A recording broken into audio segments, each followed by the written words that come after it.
de estudio, pero en principio, en esta primera parte de composición química, tiene elementos agentes inorgánicos y orgánicos. Agua, mineral. Orgánicos, pala. Hemos hecho proteínas, azúcares, lípidos. Hoy nos toca ácidos nucleicos. Como de costumbre, veremos su concepto, su química, y no debemos olvidar la importancia de estas estructuras químicas. Bien, vamos a... Sí, ya. Un ratito, voy a bloquearla y voy a empezar a eliminar a todos. Ya me se cambió de todo lado ya. Vamos a bloquear ya a partir de este momento.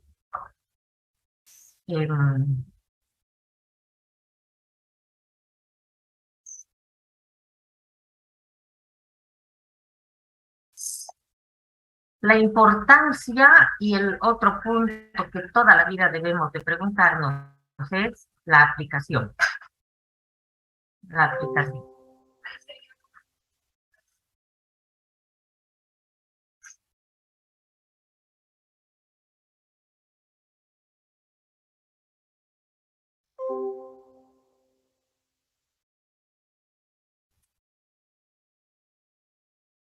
Sí, estoy eliminando a los que están sin cámara.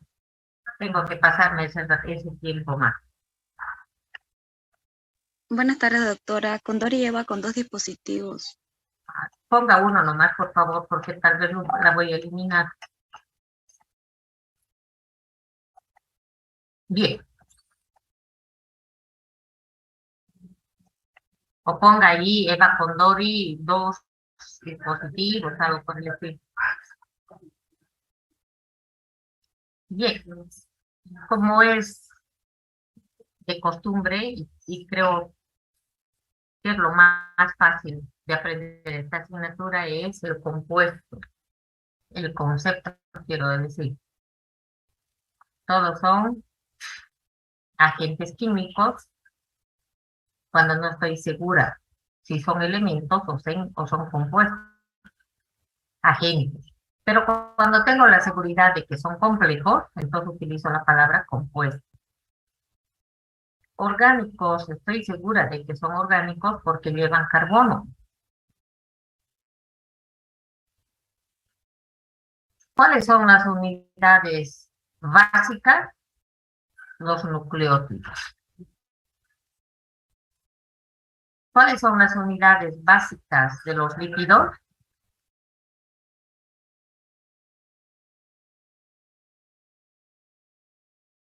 Ácidos nucleicos. De los azúcares,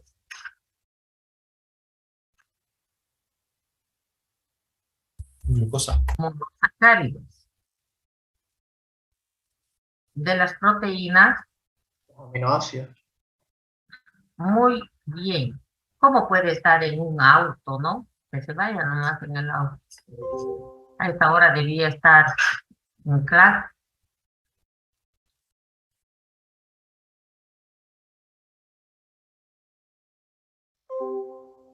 Bien.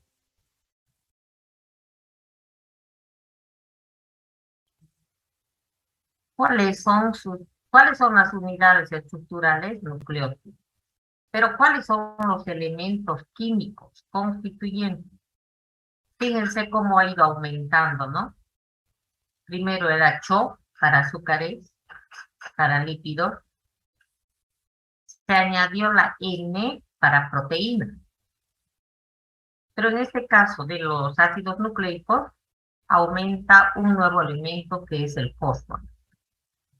Todos los elementos aquí ya son CHOMP.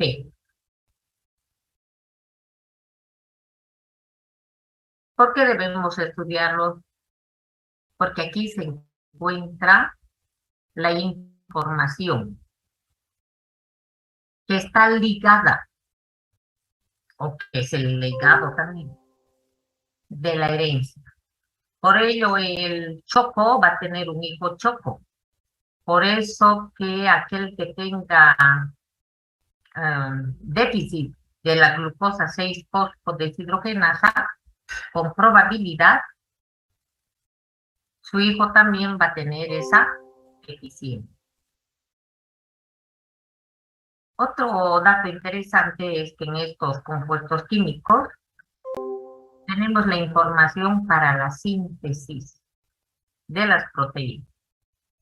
Entonces, ¿dónde está la información? En los ácidos nucleicos. ¿Dónde se sintetizan las proteínas? ¿Quién se acuerda? ¿En qué parte de la célula? En el retículo endoplasmático, en el ribosoma. Exactamente, en el ribosoma. ¿Dónde se ensamblan las proteínas? En el retículo plasmático. En el aparato de Golgi. Las diferentes partes llegarán hasta esta estructura donde se van armando y salen las diferentes clases de proteínas.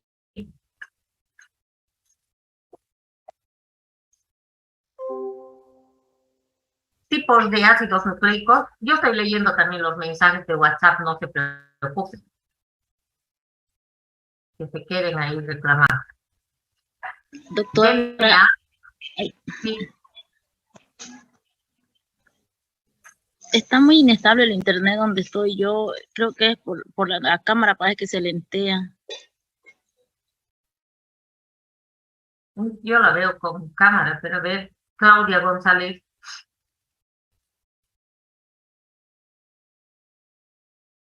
¿Ve? Cuando les digo, no funciona mal el internet.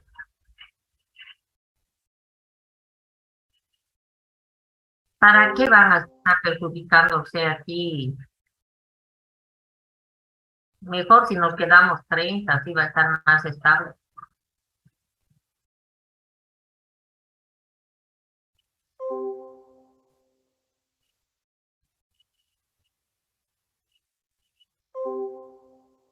Yo sigo eliminando a las personas que están sin cámara.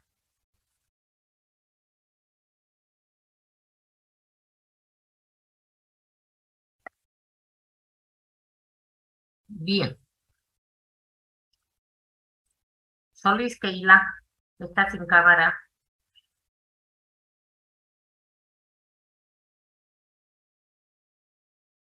¿Para qué poner? ¿Para qué gastar? Usuario es Philip.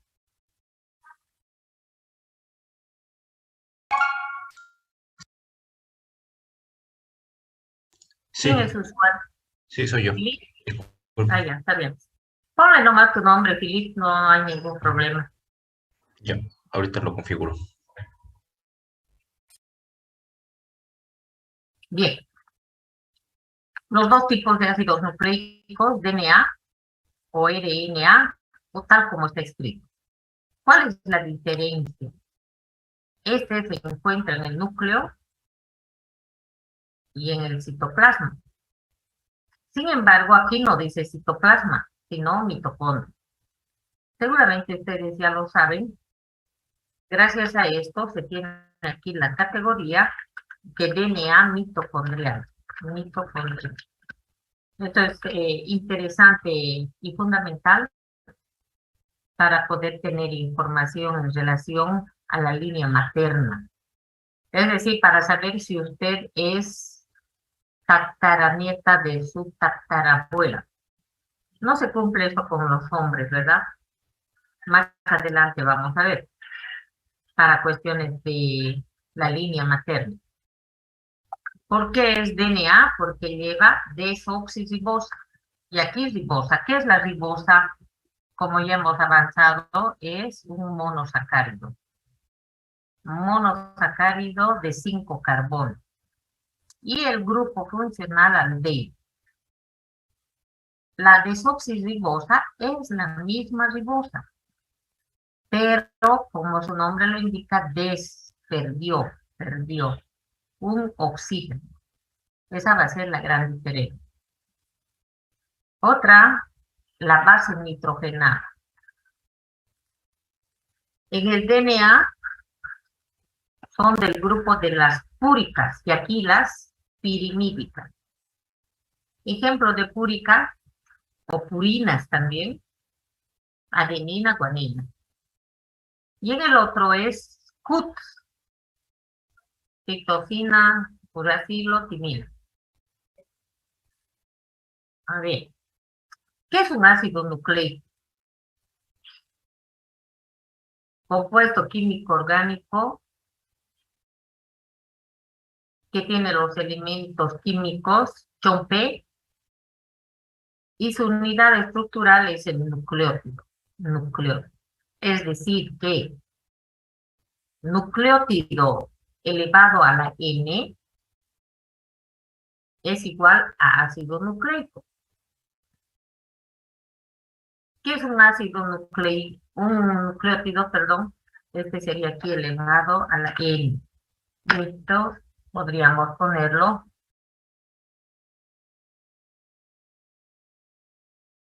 así, ¿no? Un ácido nucleico es nucleótido repetido N veces. ¿Qué es un nucleótido? Es un nucleósido más fosfato. ¿Qué es nucleósido? Base nitrogenada más el azúcar. ¿Qué tipos de azúcares? Ribosa o desoxirribosa. Y las bases nitrogenadas, púricas o pirimídicas. Las pirimídicas son citosina, uracilo y timina. Y las purinas son adenina y guanina. Ahora vamos a ver cuáles son estas estructuras. Vamos a ver. Este es un nucleótido. Esto es un nucleótido. ¿Qué es el nucleótido? Un nucleósido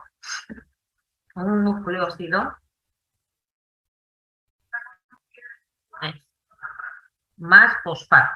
Todo esto de acá es un nucleósido. Y el fosfato. ¿Qué es el nucleósido? Una base nitrogenada más el azúcar.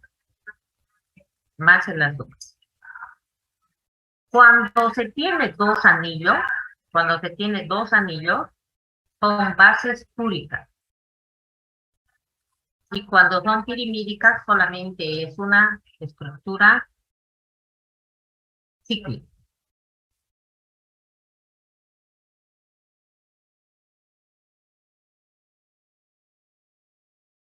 Ahora sí, la anterior figura representaba a un solo nucleótido. Esta es la unión de varios nucleótidos. Es decir, este es un ácido nucleico, un polinucleótido. Nucleósido más fosfato, un nucleótido, más otro nucleótido, 2, 3, para alcanzar poli. Bases nitrogenadas. Pirimídica, una sola estructura cíclica. La púrica son 2. Cada cíclico debe llevar 2 nitrógenos, así como se ve. Si son 2, van a ser 4. Aquí tenemos algo muy interesante. Las bases púricas y pirimídicas son estructuras químicas que se las puede identificar debido a su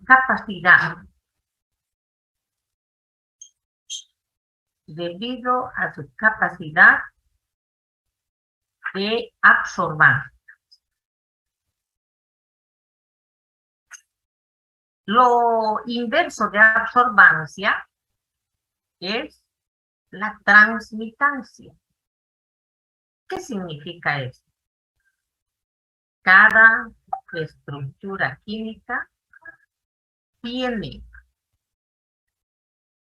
una característica para su identificación. Una de ellas es qué tipo de ondas de luz puede absorber en una mayor proporción. Para esto se utiliza el espectrofotómetro de absorción molecular. A esto se denomina el famoso StatFax o espectrofotómetro. Espectrofotómetro. ¿Qué es el espectrofotómetro? Un aparato metro que mide, ¿qué cosa? La luz, pero espectro en un abanico de posibilidades. Todos ustedes saben que la luz, la que vemos, la luz blanca, está compuesta por ondas de luz que tienen esa frecuencia o pueden tener esta frecuencia. Más ondas por unidad de tiempo o pueden tener estas así. Entonces, entre estos dos crestas se mide la distancia. Eso se denomina longitud de onda. Que lo expresamos como nanómetro. Usted sabe que el nanómetro es igual 1 por 10 a la menos 9 metros. Eso es un nanómetro. Bien. Entonces, la luz puede estar compuesta por un conjunto de radiaciones luminosas de diferente lambda, de diferente longitud de onda. Las estructuras químicas se caracterizan por absorber varios tipos de luz. Por ejemplo, una sustancia X, cuando la longitud de onda es de 300, absorbe esto. Pero cuando es de 400, absorbe esto. Pero cuando es de 550, absorbe esto. Entonces, esta sustancia A se la puede identificar porque tiene su máxima absorbancia a 550 nanómetros de longitud. Cada estructura química tiene esa característica. Entonces, las bases púricas y las pirimídicas absorben luces de diferente longitud de onda. De 400 sí, también absorben de 700, pero cuando es de 260 se dispara la absorbancia.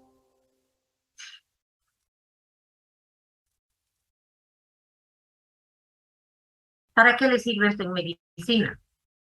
Cuando se sospecha que se tiene material nitrogenado, cuando se sospecha de estar frente a una base púrica, una adenina, guanina, o en el otro caso timina, se va a introducir en este equipo, en un tubo de ensayo pequeño, redondo o cuadrado, que se llama cubeta. Y se va probando, se va utilizando la parte digital del aparato. Y entonces si se obtiene estos datos y de pronto yo tengo que absorbe esto y con 260 absorbe esto, entonces sé que estoy frente a una base nitrogenada.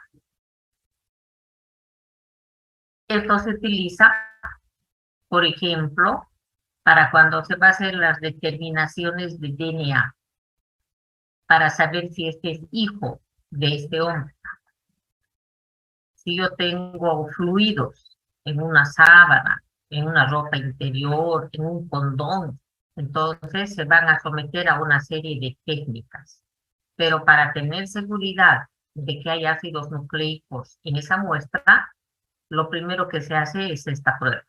Si se obtiene la máxima absorbancia a 260, estamos con material nitrogenado y podemos seguir adelante. Ahora bien, la pregunta del millón es, ¿estos ácidos nucleicos solamente se utilizan para parentesco? No. ¿Para cuestiones de filiación? No. Para desastres aéreos, restos óseos, para antropología forense, también nos sirve. Pero al margen de esto, me sirve para el control de calidad de los alimentos, cosméticos y medicamentos, particularmente los de administración intravenosa. Ustedes se imaginarán que si tenemos una ampolla de propinoxato o de tramadol, que tiene que ser administrado por vía endovenosa, la máxima es que no tenga ningún material extraño. Ningún material extraño.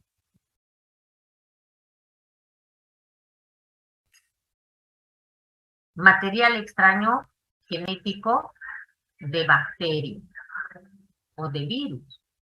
Imagínense que estemos administrando un medicamento para los espasmos, para los cólicos de un paciente, y estemos administrando estructuras que estamos estudiando. Evidentemente, la presencia de este tipo de estructuras va a provocar que las células, frente a la presencia de todo esto, de estas estructuras químicas, van a ir eliminando las estructuras químicas de la inflamación. Una persona que está con un espasmo gastrocólico se le administra un medicamento con material genético extraño al ser humano, provocará o desencadenará una serie de reacciones, lo que nos ha pasado con el coronavirus, donde se ha tenido la famosa cascada de citocinas, ¿se acuerdan? La tormenta de leucina, que en teoría son los que han ocasionado el desastre que todos saben. Bien, esta propiedad de las bases nitrogenadas nos va a servir para en principio identificar si estamos o no frente a la presencia de este material genético. Purina, dos estructuras. La diferencia entre adenina y guanina, como pueden observar, es de que aquí en vez de otro grupo amino, se tiene una quinona. No cetona porque estamos en una estructura química. La cetona en una estructura química se denomina quinona. La quinina, la única diferencia, fíjense, es ese grupo amino, y en este otro caso, el grupo metil.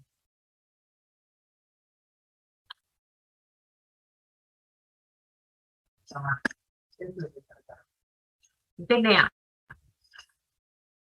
Fíjense, esto es reciente, ¿no? 1940. Es reciente para mí.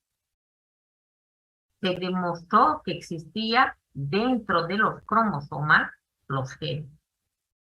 Entonces, en los genes están los ácidos nucleicos. Vamos por partes. En el núcleo se observaban estructuras más coloreadas que el resto. En el núcleo se observaban estructuras con más color. Por eso se llamó cromo, color. Somas, cuerpo. Gran descubrimiento, el de cromosomas.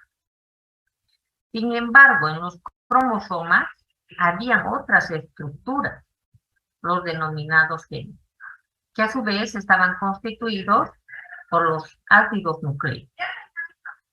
1940. El año de la reforma agraria en Bolivia, el año de la reforma agraria, Watson y Crick tuvieron la idea de preparar estructuras tridimensionales, objetivas que se puedan tocar y explicar de esta manera la conformación del DNA. Fíjense si hasta 1940 se demostró que dentro de los cromosomas habían otras estructuras, ha debido ser difícil hacer entender que este DNA tenía esta estructura tridimensional. Posterior a este modelo, se demostró que en estos genes estaban los ácidos nucleicos, es decir, la información para la síntesis de proteínas. Y las proteínas más preciadas, las enzimas. ¿Y por qué? ¿Y para qué es necesaria la carga de enzimas? Para que haya reacciones bioquímicas con la velocidad necesaria, con la velocidad deseada. Luego podemos concluir que cuando se tengan agentes genotóxicos, estos agentes, entre ellos muchos medicamentos, como el cloramfenicol, el metronidazol, van a atacar a los genes y por consiguiente a la síntesis de enzimas y con ello alteraciones bioquímicas. Se demostró que esta cadena de DNA tenía dos, no era una sola, tenía dos hebras en sentido contrario. Uno es 3', 5', y la otra es 5', 3'. En palabras sencillas podríamos indicar que una va del norte al sur y la otra hebra va del sur al norte. Son dos líneas con sentido contrario. Por ello tiene aquí, ¿no? 5', C5', C3'. Ahora, interesante, la parte externa de estas dos cadenas, de estas dos hebras, tienen afinidad por el agua. Claro, de lo contrario estuvieran aisladas, ¿no? Pero lo que era liposoluble estaba hacia adentro. También se demostró por la difracción de los rayos X con Watson y Crick que la distancia entre cada vuelta era uniforme. Que el diámetro, es decir, la distancia interna, era uniforme. Fíjense los nanómetros que están anotados ahí. Cada vuelta presentaba 10 bases nitrogenadas. También se demostró que este DNA no se encuentra en todo el citoplasma, sino en esta estructura. Y en los vegetales en los cloroplastos, como en reemplazo de los mitocondrios. También se demostró la cantidad de DNA por célula, 6 picogramos.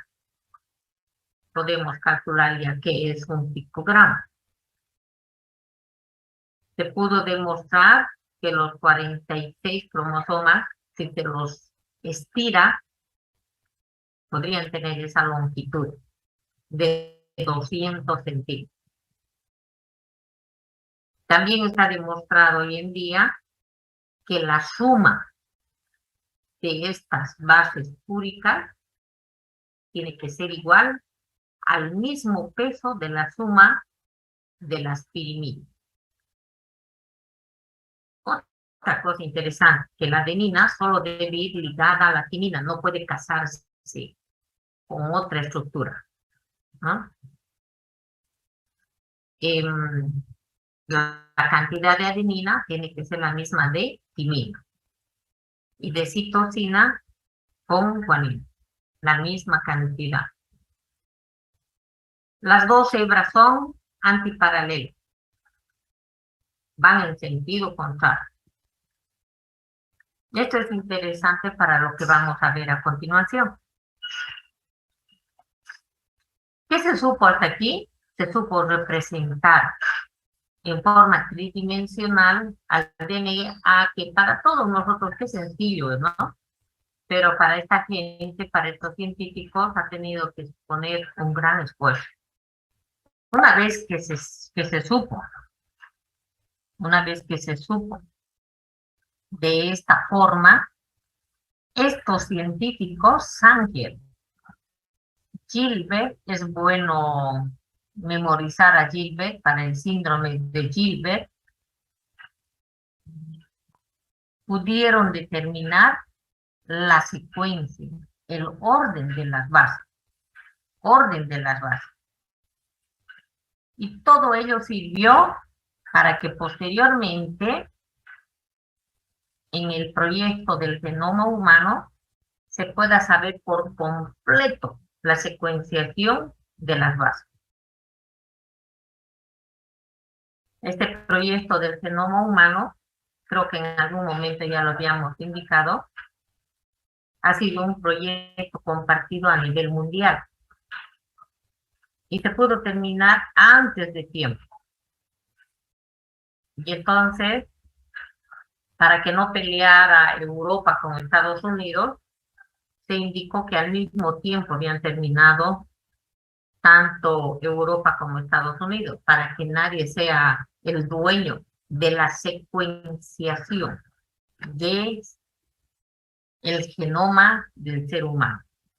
Gracias a este tipo de conocimiento, hoy en día podemos pedir el examen del genoma de un paciente y podemos averiguar, por ejemplo, si tiene programación genética para un síndrome de Gilbert, aprovechando que está esta palabra aquí, o tiene programación para un Alzheimer, o está programado genéticamente para ser alcohólico. Es mejor dice etilismo, porque todo el mundo ya dice alcoholismo, todo el mundo dice que ya lo sabe y le da vergüenza. Para ser adicto a los opiáceos. Fíjense qué interesante. Si se está programado genéticamente para tener esquizofrenia, para mentir, para ser infiel, para ser mentiroso. Esto trajo muchos problemas éticos a la población en general. Yo creo que es justo que reclamen estas personas. Por ejemplo, una persona que tenga tendencia genética a ser infiel. Fíjense lo que estoy hablando. No estoy diciendo que está bien ser infiel. ¿Qué tal si la chica que quiere casarse solicita este examen y sabe que tiene programación? Porque su papá y no sé qué. Y la chica decide cancelar el matrimonio. Y el chico reclama, ¿qué culpa tengo yo de ser hijo de mis padres que determinaron mi genoma?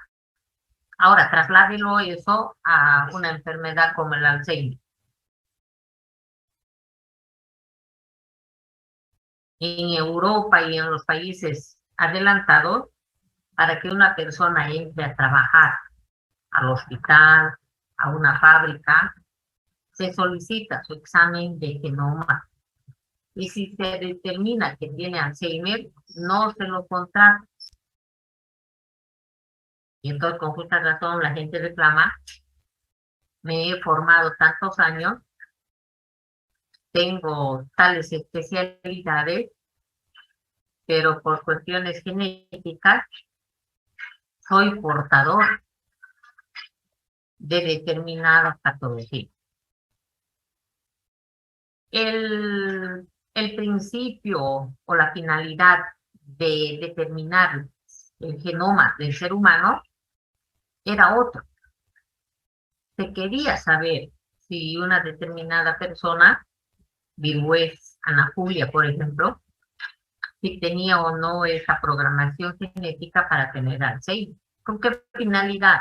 Para que muy pronto, a los 35, se la anote en una especie de kinder de adultos, donde nuevamente se le enseñe a hacer puntitos, a tejer, otra vez a peinarse. Yo lo explico esto de la siguiente manera.